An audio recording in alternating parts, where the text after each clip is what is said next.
Последните години жолтата боја стана препознатлив знак за повеќе портали и печатени изданија кои себе сакаат да се нарекуваат медиуми. Приватни работи на познатите во Македонија стануваат вест со голема леснотија по цена да се злоупотребат и малолетници.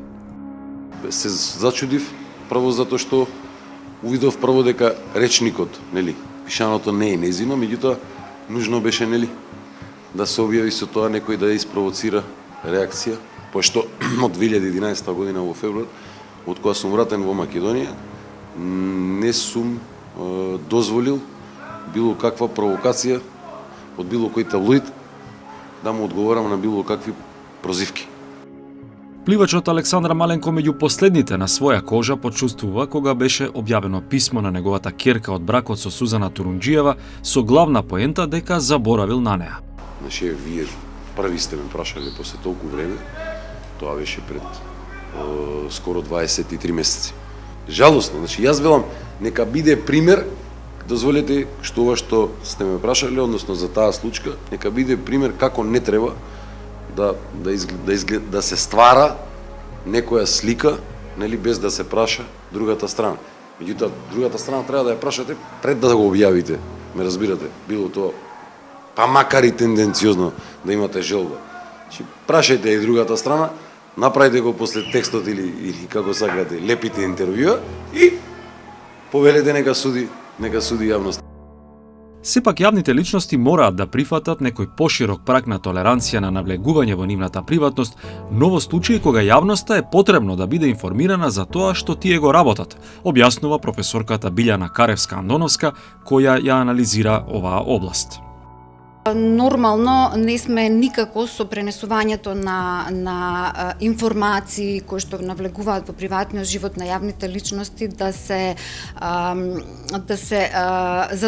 работи, односно да се оди свесно на тоа да се задоволи само интересот на јавноста, да знае нешто за јавните личности. Значи јавен интерес не е она што е интересно за јавноста. За јавноста се обично интересни некои детали, интимни, некои работи кои што немаат никаква врска со јавниот интерес и тука не постои знак на равенство помеѓу она што е јавен интерес и помеѓу она што представува интересно за јавноста. Значи сензационализмот при известувањето и за јавните личности секако дека не треба да биде присутен, туку секогаш треба да се одмерува важноста на информацијата. Додава дека мотивот за таблоидизација во новинарството треба да се бара во желбата за поголем профит, поголема читаност и гледаност. Според новинарот Джелал Незири пак, коренот на проблемот лежи во недоволното законско регулирање, особено на онлайн медиумите. Мислам дека изостанувањето на новите медиуми од законот за медиуми се сфати како простор за анархично делување на истите. Не значи дека тие медиуми, новите медиуми кои не беа опфатени во тој закон, можат се и се што да пишуваат, можат да дискредитираат и во лична основа и можат да објавуваат лични информации паковани како некој си јавен интерес и да останат неказнети. Во таа смисла Незири предлага да се направи регистар на медиуми кои ги почитуваат законите и професионалните стандарди.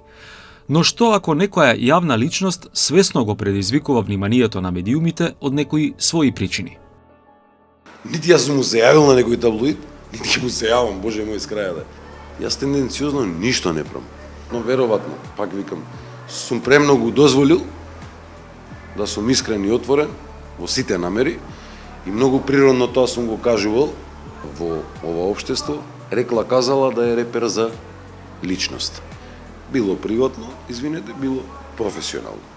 Како во ваква ситуација гледачите, читателите, слушателите да не бидат изманипулирани од таблоидното новинарство?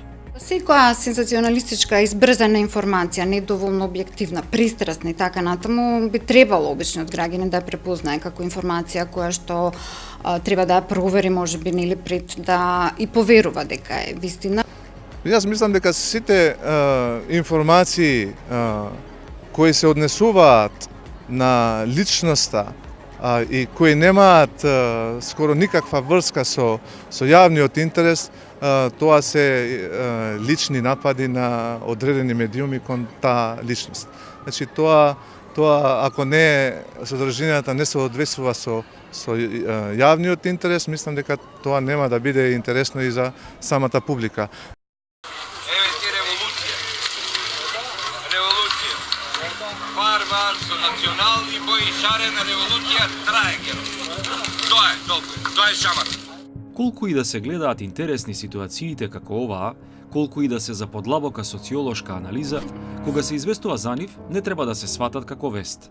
А ако некој се почувствува жртва на таблидното новинарство, како Александар Маленко, останува да одмолчи или сам да се справува.